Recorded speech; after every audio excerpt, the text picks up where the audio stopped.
All right, Dan, I got a good one for you. Oh, hit me. So I got a message on LinkedIn that said, hey, I never heard back from you. Did you get my last message? And I was like, oh no, I've betrayed a friend. And I looked, and it was a prospecting message that I had received that is bananas. It's unlike anything I've ever seen before, and I think it is worthy of a rewrite. Okay, let's run through it. Let's jump in.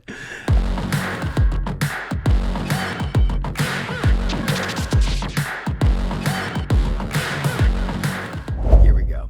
So for those of you who are watching this, what I'm about to walk you through is a LinkedIn message that, when put into a Google Doc, is 2 pages long, which is out of control. Red flag. Red flag. Okay, so I shared it with you. You're on it. Cool. Why don't you read through it real quick, and we'll go from there. So I'm gonna zip through this to make this a quick video, and let's go. So the LinkedIn message goes: Hi Kyle, electrify your sales pipeline in 30 days, as other SaaS businesses have done, or pay nothing. And then he goes on and on. You're probably bombarded. This all sounds too good. You're right not to be sure. Let me explain. I will build and run your LinkedIn cold prospecting engine for you. Okay. Only pay me if you want to continue. Only pay if the service helps your business. Sound too good to be true? Again, maybe. You may be asking yourself, why am I doing this? There's so much happening. Are you any good? I have personally grown my business and many other SaaS businesses by using this effective outreach campaign. Really, no proof. I don't believe that this will work for me. So he's basically running through a bunch of questions that you should be asking. You're probably asking yourself. So I get that, but this is the first touch.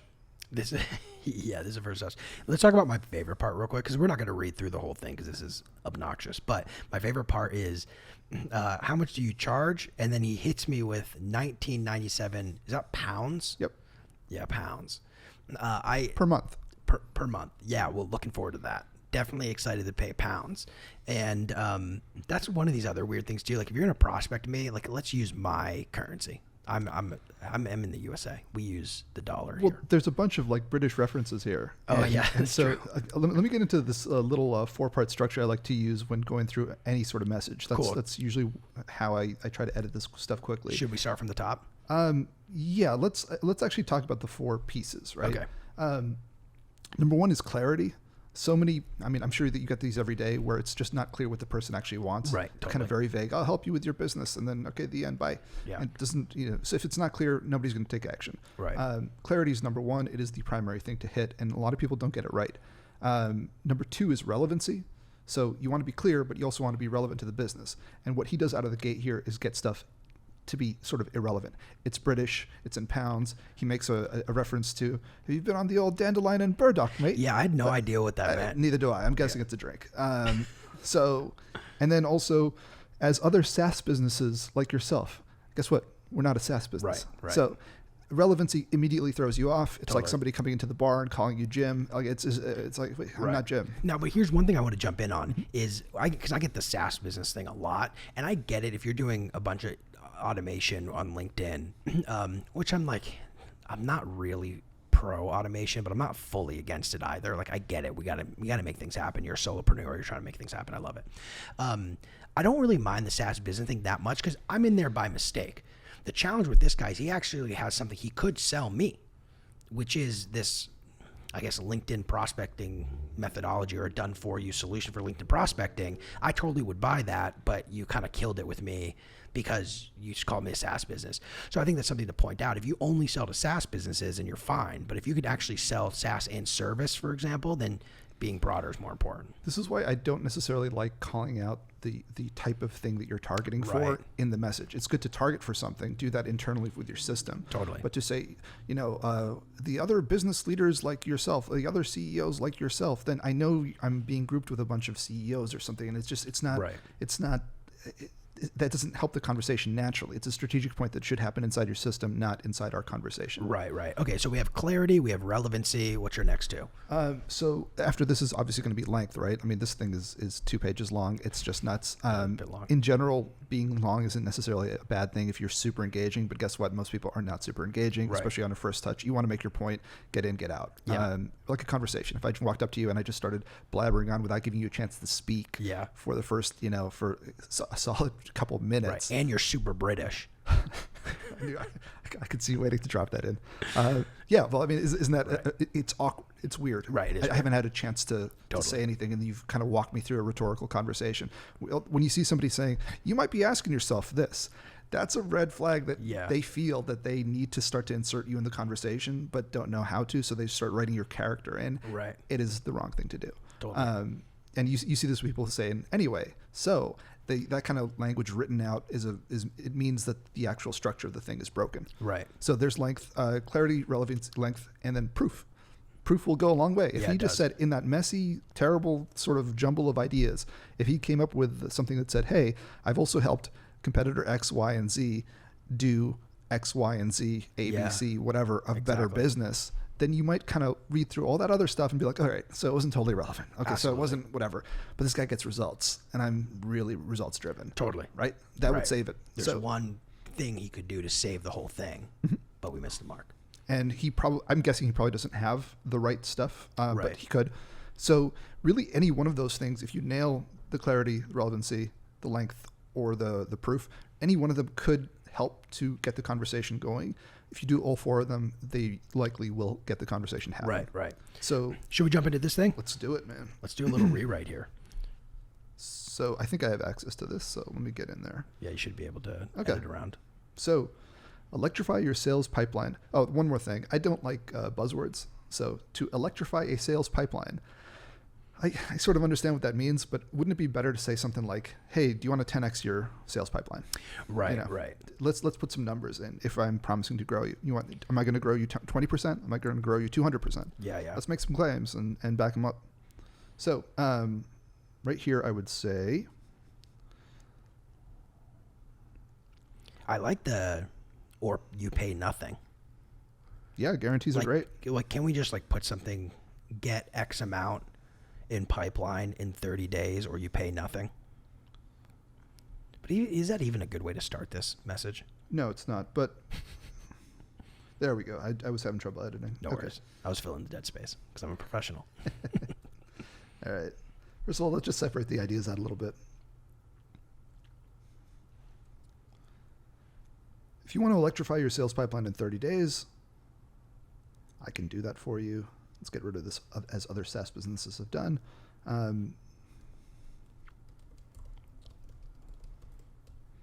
you pay nothing. How about we change electrify to 10x for the sake of putting some specificity on there. Right. Well, that might be the concern. Yeah, whatever. I mean, even if the guy's saying I'll grow at 25%, if he's being specific, Right. I feel that he has something a path he will lead me down that actually makes some sense. Totally. Back me up. So you are probably bombarded. All this stuff, all these assumptive things. Assumptive Yeah, I things don't are like bad. this. Right. Just you don't know anything about my business or my inbox. Right, Don't start right. making assumptions. Exactly. Don't do any of that stuff. Right. So let me just get in there. Should you just delete it? Oh, I'm probably going to delete the whole thing. I just want I love to it. grab some of the ideas here. All right. So, hi, Kyle. 10x your sales pipeline in 30 days or pay nothing. How about that? So you can just lead with your offer if you want to. Right. I've done this for, if he wants to say SaaS companies because he's automating it, probably put in SaaS companies. But Yeah, or just I've done this for 9 other businesses with great success. With great success. Let's 9 other businesses on average seeing 10x returns. Oh man. I think it's bad because the 10x book is right behind me. So Yeah, that's why you keep using it. basically, we could even put in some bullets like competitor. If I really know who the big name is in Right. the space, big name, a Right. something else plus result, and do those for, basically I've worked for X, Y, and Z. It's sort of like a mic drop moment. Oh yeah, totally. Especially if you're talking about our actual competitors, then it's interesting. It's like, oh, okay, they've gotten results. They sell to a similar persona that we sell to.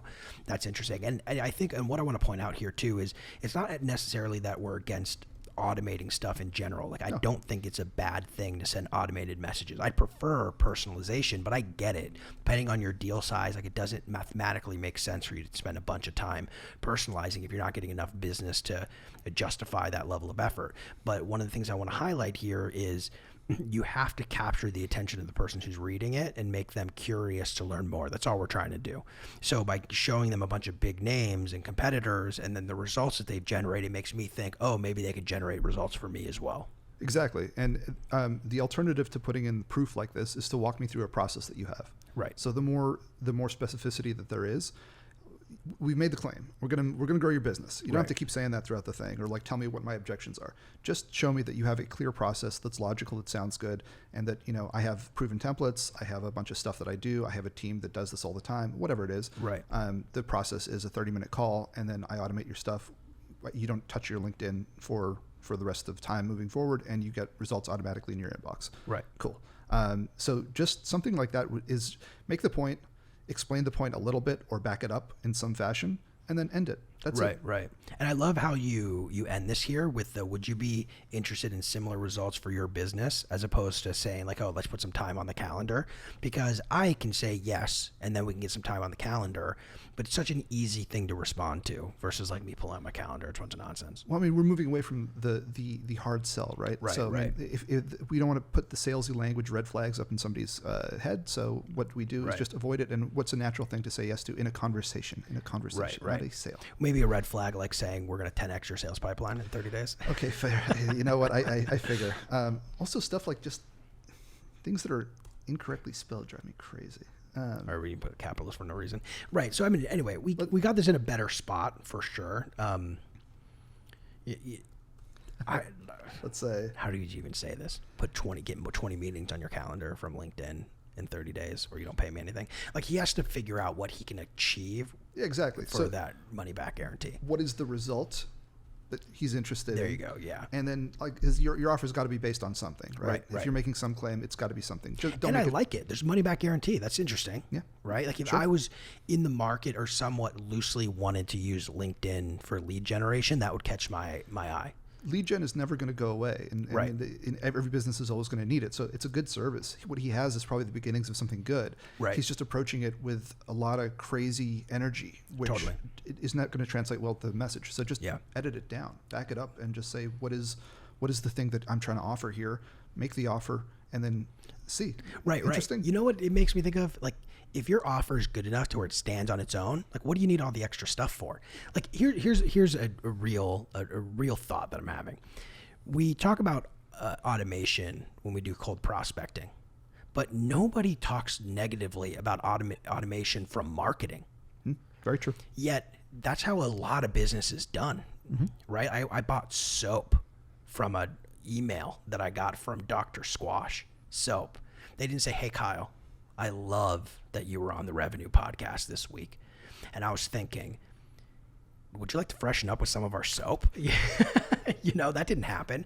I was like, oh, soap, a deal on soap. I want soap. Same sort of thing. Like, have an offer that is enticing if you're going to automate this stuff. Of course, personalize when you can, but at the end of the day, your offer is super important. Exactly. And I think there's a whole rabbit hole we could go down in terms of copywriting and what stage of awareness the person is in, where they're at. And for a lot of businesses, lead gen is something that is front of mind. So somebody like this who has an offer like this, all he has to do is just get it clear and simple. And then the other good thing about this is he can test this then. Right. Because if it's a long, huge message and it's not working, I don't know why it's not working. That's a huge challenge. There could be one awful thing that's killing, the 20 brilliant things that he's saying, but you're never going to know. So something simple like this, he can pop in, should I mention these 3 big names that I've worked with, or should I talk about my process? Right. Okay, should I do this or that? And just over time, he can if he had like 3 months of just testing this really, really well each week, he would nail this Totally. with a really simple, short, and clear message. Yeah, absolutely. Well, we cut down a 2-page email or LinkedIn message into 4 sentences. So I love that. Thanks so much, Dan. I thought that was good. Appreciate it, Kyle.